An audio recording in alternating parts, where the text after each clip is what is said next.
Buenos días, amigos de La Silla Rota. Estamos en entrevista con la comisionada Laura Lisette Enríquez Rodríguez del Instituto de Transparencia y Acceso a la Información de la Ciudad de México.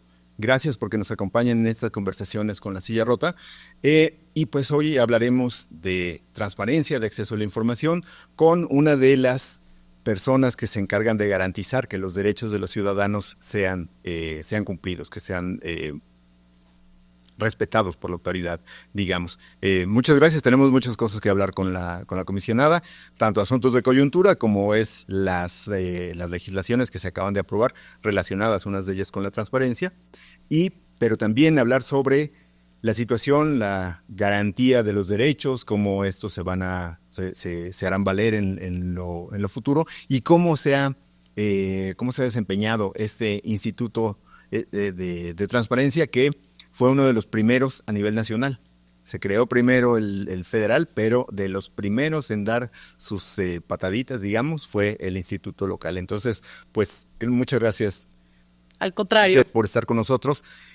¿Por qué no comenzamos platicando? Pues no podemos escapar a la coyuntura. Que nos platiques cómo nos encontramos hoy, jueves 21 de noviembre, un día después de que los legisladores votaron a favor de la desaparición de los órganos constitucionales autónomos, entre los cuales estaba el Instituto Nacional de Transparencia y Acceso a la Información. Por supuesto, y primero que nada agradecer, Jorge, la oportunidad de platicar con toda tu audiencia de La Silla Rota. Justamente no podemos escapar de la coyuntura, es algo que está en boga desde hace ya unos días y que recientemente pues se aprueba justamente esta reforma en lo general. Hay una aprobación en lo general en la Cámara de Diputados, viene un proceso legislativo que habrá de correr camino, que podremos platicar también tú y yo, pero bueno, pues agradecer el espacio que se da el Instituto de Transparencia y de Protección de Datos Personales de la Ciudad de México. Tenemos un nombre muy largo, pero básicamente nos encargamos a estos dos grandes temas, al acceso a la información, a garantizar este derecho para las personas y por otro lado el derecho a la protección de datos personales. Y bueno, justo para darle un contexto a toda tu audiencia, decirles que nosotros ya tenemos mayoría de edad, cumplimos recientemente 18 años y de hecho, por cierto, en estos 18 años por primera vez una mujer ocupa la presidencia. Me da muchísimo orgullo poder tomar la batuta aún en estas épocas convulsas, ¿no? En las que hay cierta incertidumbre y en las cuales, por supuesto, el Info de la Ciudad de México, como nos conocen con cariño, no se va a detener. O sea, el trabajo no se va a detener porque la tutela de los derechos de acceso a la información y de protección de datos personales tiene que continuar. Tiene que continuar porque es un derecho humano que ese sí no se ha tocado, que sigue en la Constitución y que, por supuesto, más bien lo que tenemos que trabajar y lo que tenemos que lograr es que los procesos, las facultades, las funciones continúen y cómo lograr la progresividad de los derechos en un diálogo abierto, sincero, honesto, con las autoridades, en este caso locales, con el Congreso local para tomar la decisión respecto al mejor modelo que logre esta progresividad de derechos. Entonces, pues sí, allá veremos qué sucede con el ámbito legislativo. Se va a aprobar en su caso, estamos en la parte de las reservas, entonces ya veremos si se aprueba en lo particular. ¿Qué sucedería? Se va a tener que ir al Senado, en el Senado se hará lo propio, después pasará para la parte constitucional, tendría que ser aprobado por la mayoría de las entidades de la República, que en este caso estaríamos hablando de 17 o 16 más 1, son 17 entidades, y pues comienzan, digamos, también las leyes secundarias y también por su parte las entidades a generar sus propias o a modificar sus propias leyes locales. Es un proceso que toma un tiempo y en este tiempo los organismos garantes tendrán que hacer lo propio para continuar tutelando este derecho. Correcto. Si vemos las redes sociales, los medios de comunicación, nos encontramos a periodistas, académicos, organizaciones de la sociedad civil que pues lo catalogan como un día de luto. Me parece que no estás tanto en ese ánimo y quizás sea positivo. ¿Por qué? Bueno, pues primero hay que reconocer y agradecer también la solidaridad. Todas las personas de sociedad civil organizada, del sector periodístico, también de las y los servidores públicos al interior de los entes con quienes tenemos mucha relación, porque a final de cuentas hay unidades de transparencia que trabajan muy de cerca con nosotros, que son muy valiosas y esas unidades están en los entes públicos de la capital. En este caso, yo siempre voy a hablar de la parte local porque es lo que me corresponde como instituto. Pero decirte que pues sí, se marcó una era a partir del 2002 con la creación de la Ley Federal en materia de transparencia. Ya van más de 22 años, Jorge, que tenemos este modelo, que vivimos en este modelo, la existencia de este instituto local desde hace 18 con esta mayoría de edad, y es un modelo que nos ha dado frutos. Es un modelo que ha servido, que por supuesto es o era perfectible, por supuesto. Es un modelo que ha acercado a la ciudadanía algunas temáticas en las que hemos socializado, en las que hemos creado herramientas de corte nacional y también de corte local en materia de acceso a la información y en materia de datos personales. En la Ciudad de México nos hemos ajustado también incluso al tema de la disciplina fiscal, a la austeridad. Hemos avanzado de manera contundente con muy buenos resultados, tan solo el año pasado con 8,000 y piquito de recursos de revisión que llegaron a este instituto, es decir, potencialmente 8,000 usuarios que requirieron del apoyo del instituto. Lo decimos firmemente, este modelo ha dado muchos frutos para las personas y para la sociedad.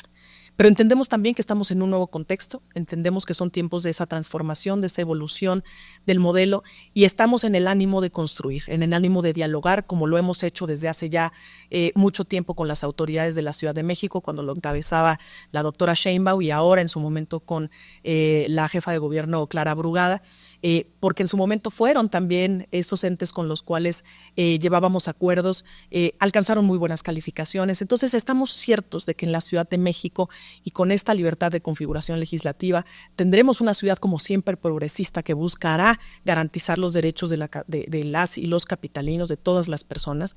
Y bueno, buscar esa progresividad, que no vayamos hacia atrás. Creo que vaya un ánimo de construir hacia adelante, y en esa lógica, en ese diálogo, siempre se contará con el Info de la Ciudad de México para construir y para seguir fortaleciendo los derechos. Entre tanto, seguiremos haciendo nuestro trabajo porque los derechos tienen que seguir siendo garantizados por todos los entes públicos. Claro. Ahora, como decías, Lisette, se cierra una etapa.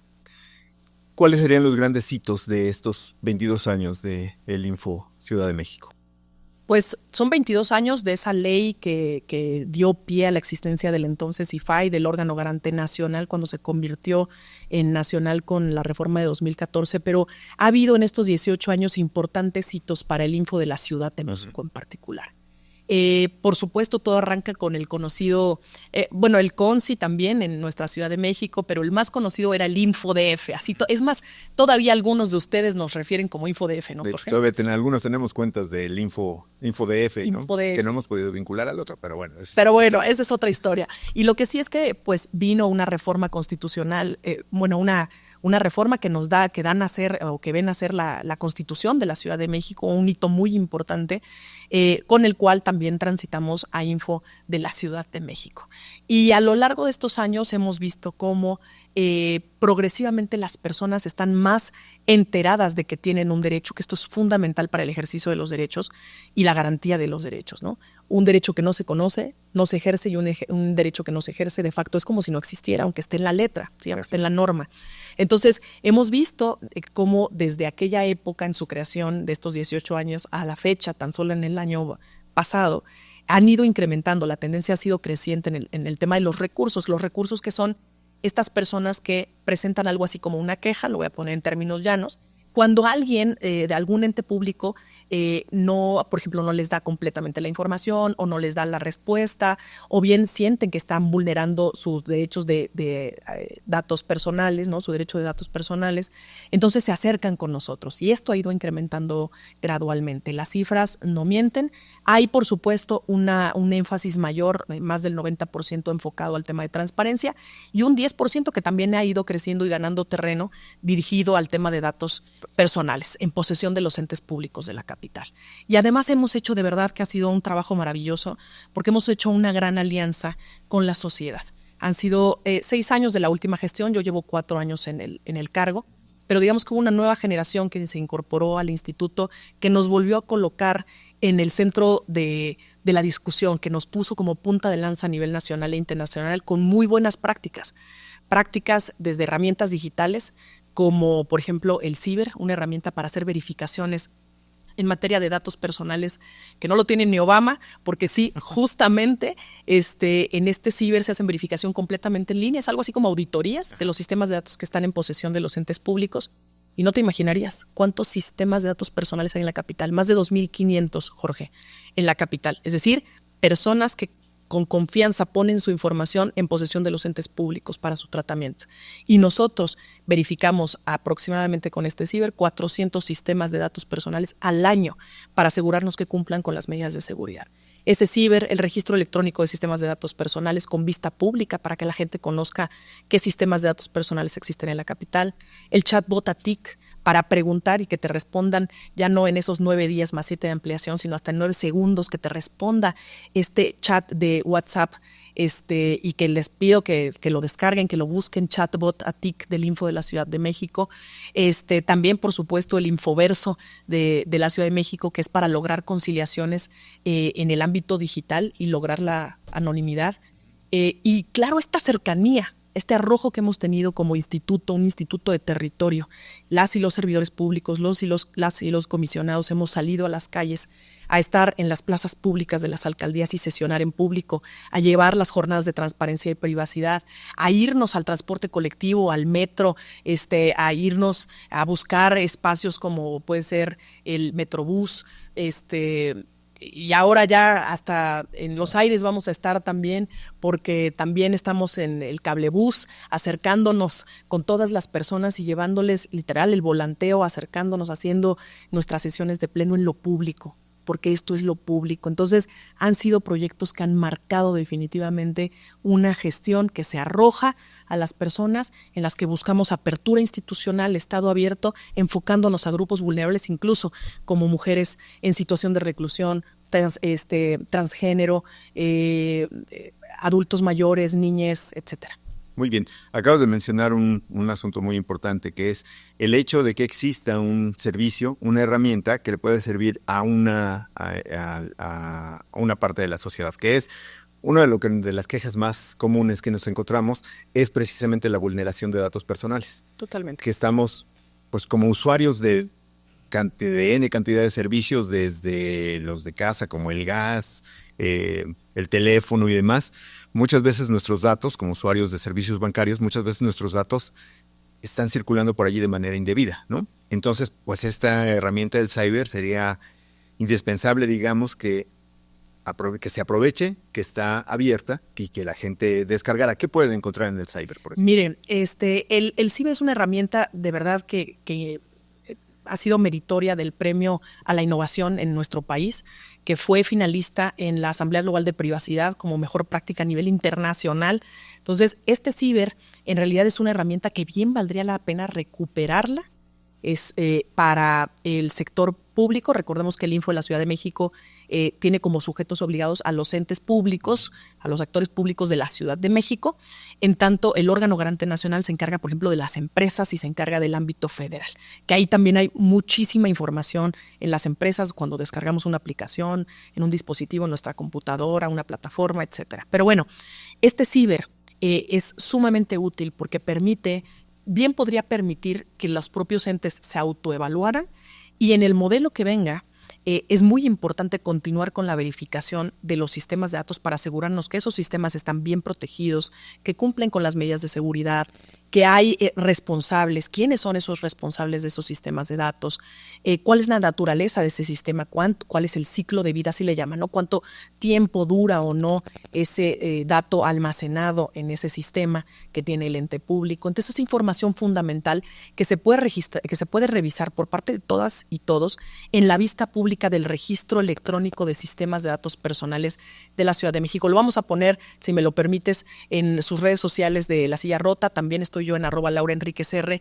a la orden. Yo lo voy a publicar también. De hecho, en la conversación publicaremos todos estos datos para que enlaces aparte para que la gente pueda consultar. Que lo consulten. Perdón por No, al contrario, que lo consulten. Justamente de eso se trata, que tengan la seguridad de que esto es público, esa información, esa vista pública es para todas y todos. Y te puedo decir que incluso este ciber ya fue compartido con 9 entidades de la República que firmaron convenio con nosotros y se les regaló, por así decirlo, porque el sistema es público, lo hicimos con código abierto, y lo están utilizando ya en sus entidades. Incluso el INAI levantó en su momento la mano, en aquel entonces, para también adoptar el ciber, porque es una excelente práctica que ojalá adopten en el nuevo modelo, que se recuperen el nuevo modelo y que en su caso también adopten en otras latitudes, como ya nos han preguntado desde Argentina, desde Costa Rica y otros países. Había un asunto importante que acabas de mencionar, el hecho de que en el año pasado existieron 8,000 recursos de inconformidad de ciudadanos que solicitaron información, que no estuvieron satisfechos con la respuesta y recurren al instituto para que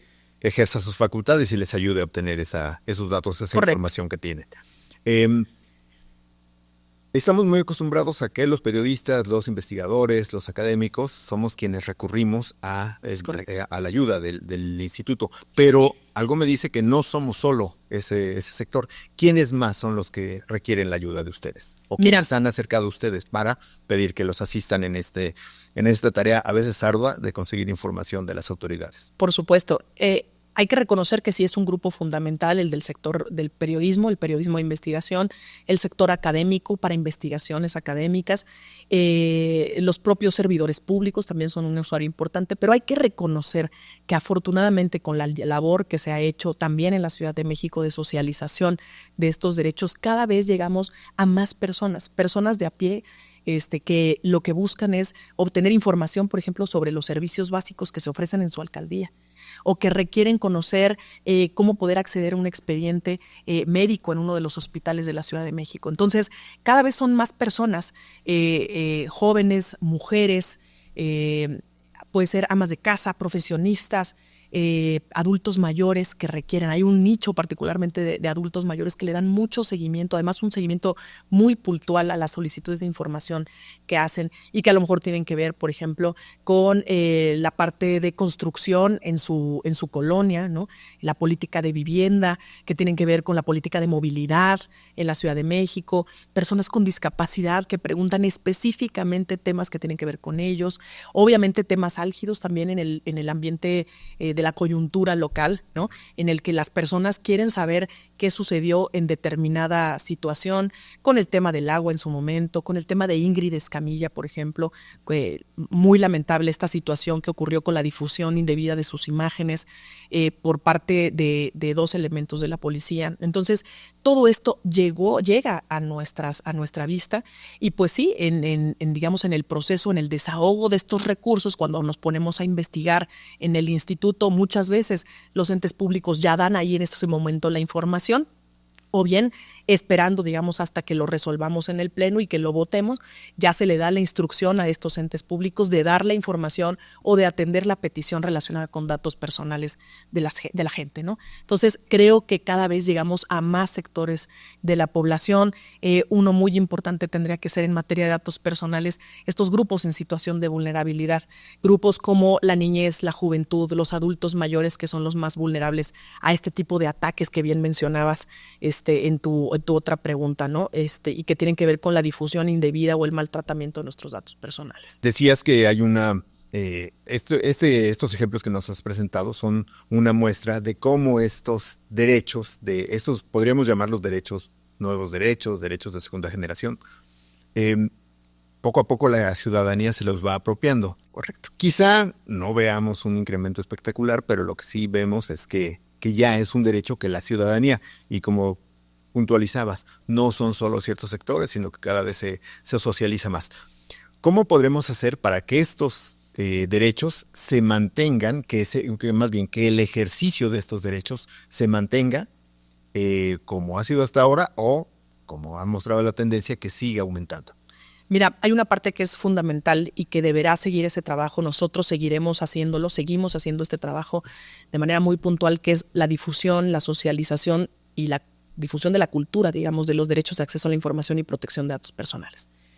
En tanto las personas conozcan que tienen derechos humanos, sí, también la historia de dónde viene, la lucha desde la sociedad que ganó, digamos, el que de facto no solamente se reconociera en la Constitución, que de hecho desde el 77 se reconoce el acceso a la información en la Constitución, sino más bien que de facto se lograra dar cauce, ¿no?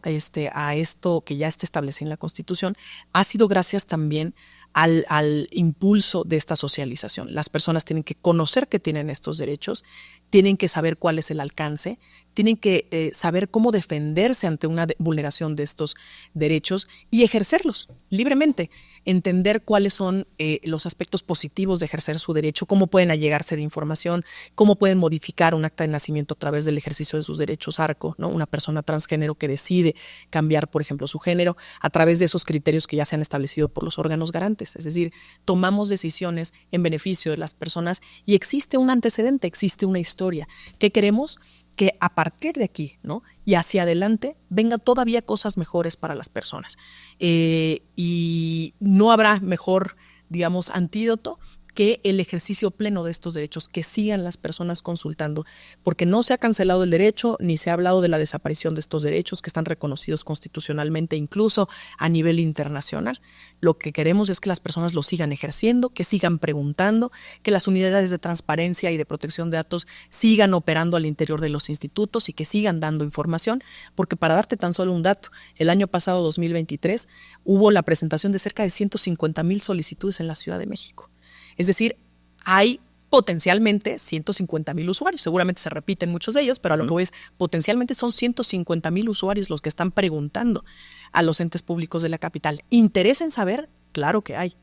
Y hay un porcentaje también en materia de datos personales. Entonces, tenemos que continuar haciéndolo. Las personas tienen que seguir consultando, tienen que seguir preguntando y por supuesto que el modelo tendrá que adaptarse adecuadamente para seguir tutelando el derecho de las personas. Lisette, pues has comentado que pues no está dicha no sé si, perdón por plantearlo así. Has comentado que aún faltan etapas por correrse en este proceso para saber cuál va a ser la situación de los organismos que han sido los garantes de los derechos de información y de protección de datos personales. Pero ante la coyuntura en la que nos encontramos, pues siempre es necesario preguntarse qué va a pasar en el día después. En este día después, ¿cómo tienes alguna idea de cómo se trabajará desde la presidencia del Info Ciudad de México para que estos derechos se sigan ejerciendo, que no desaparezca todo este trabajo y este reclamo y ejercicio de derechos de la ciudadanía que se ha hecho durante los últimos 22 años? ¿Hay algún plan desde la presidencia de, mientras en lo que se define todo, cómo hacemos para que esto siga funcionando? Por supuesto. Mira, decirlo fuerte y claro. El Instituto de Transparencia y Protección de Datos de la Ciudad de México, el Info de la Ciudad de México, sigue de pie y seguirá trabajando, por supuesto, por tutelar y proteger los derechos humanos de las personas, en particular el de acceso a la información y protección de datos personales. El trabajo no se detiene, los resultados no se van a detener, el uso de estas herramientas, el fortalecimiento de los procesos no se va a detener y seguiremos trabajando en ello, incluso en esta transición. ¿Qué es lo que sucede? Que sí hay una aprobación a nivel federal, pero que corre una suerte el tema del proceso legislativo, tomará su tiempo y bueno, en este proceso tenemos dos tareas muy importantes. Por un lado, digamos, en este tiempo y en lo que se logran esas leyes secundarias y en su momento las leyes locales que llegarán en su momento también a la Ciudad de México, tendremos que seguir trabajando y dando resultados. Ese será el principal tema que te quiero decir. El instituto seguirá en firme y trabajando. Y segundo, tenemos que fortalecer la parte del diálogo con las autoridades y con el Congreso de la Ciudad de México para aportar en el desarrollo de un nuevo modelo, un modelo que se adapte a las necesidades de una sociedad progresista como lo es la Ciudad de México. Y por supuesto que en ese progresismo no se van a quedar atrás estos derechos, tenemos la seguridad de que así tiene que ser. Seguiremos abriendo ese diálogo respetuoso, fructífero desde hace años y que esperemos rinda frutos para el Info de la Ciudad de México y para la cantidad de personas que tenemos trabajando en el Info, personas técnicas especializadas que, te digo, yo llevo 4 años aquí, pero hay personas que llevan más de 15 años en el Info de la Ciudad de México dando su talento al servicio de las personas. Entonces, hay mucho que recuperar, hay procesos que recuperar, hay herramientas que te he compartido que es importante recuperar y va por el contrario fortalecer, ¿no? Entonces, ¿qué es lo que estamos haciendo en el Info actualmente y a partir de la presidencia? No necesariamente a partir de la reforma, sino de la presidencia de una servidora en conjunto con los colegas que integramos este pleno, que hoy somos 4 colegas los que integramos este pleno. Iniciamos un proceso también de transformación institucional, con una planeación institucional. Esto acaba de ser la semana pasada que arrancó la planeación institucional de la mano de todas y todos los trabajadores del instituto, porque reconocemos su talento, reconocemos su trabajo y por supuesto que hay ideas bien importantes que nos pueden aportar. Juntos vamos a diseñar lo que está por venir para nosotros, cómo, hacia dónde vamos a encaminar los esfuerzos, qué grupos vulnerables o en situación de vulnerabilidad van a ser prioritarios para atender en este nuevo ciclo, digamos, de la institución, un nuevo ciclo que se abre, pero siempre de la mano con las personas del instituto y firmes, por supuesto. Correcto. ¿Ya ha habido reuniones, pláticas con los integrantes de los grupos políticos en la Ciudad de México? Sí, ya lo ha habido y ha sido totalmente abierto. Hemos tenido afortunadamente el recibimiento de pues prácticamente todos los diputados locales del Congreso de la Ciudad de México, de los distintos grupos parlamentarios, por supuesto también el grupo de Morena. El grupo de Partido Acción Nacional, se ha sostenido diálogo también con Movimiento Ciudadano. Entonces, estamos en ese diálogo con ellos, aperturando incluso con más partidos políticos, más grupos parlamentarios dentro del Congreso de la Ciudad de México, para insertarnos en ese diálogo y en esas conversaciones. Pero ya los hemos tenido, han sido diálogos francos, abiertos, en los que también han conocido los muchos resultados que en estos 18 años ha dado el Info de la Ciudad de México para las y los capitalinos. Perfecto. Pues creo que hemos tenido una conversación fluida pero fructífera. Muchas gracias por la visita, porque nos des estos comentarios, esta información en estos tiempos precisamente en los que no hay mucho motivo para el optimismo. ¿Algún comentario que quisieras hacer, Laura Risset, para cerrar esta conversación? Por supuesto, y agradecer este espacio de La Silla Rota y dirigirme a tu audiencia, estimado Jorge, para decirles que el Info de la Ciudad de México está para ustedes, para garantizar y tutelar los derechos de acceso a la información y protección de datos personales respecto, digamos, del ejercicio de los entes públicos de nuestra Ciudad de México, y seguiremos con esta visión de ser institución de territorio, de ser una institución innovadora, de ser una institución austera, ¿no?, de disciplina fiscal, y de ser una institución que, por supuesto, se acerca a todas y a todos. Muy bien, muchas gracias. Muchas gracias, amigos de La Silla Rota. Qué bueno que nos acompañaron en esta ocasión para discutir estos asuntos de ciudadanía, de temas públicos, que son los que tratamos de ofrecerles regularmente. Gracias por su atención y los esperamos en la próxima ocasión. Gracias. Gracias, Jorge. Gracias.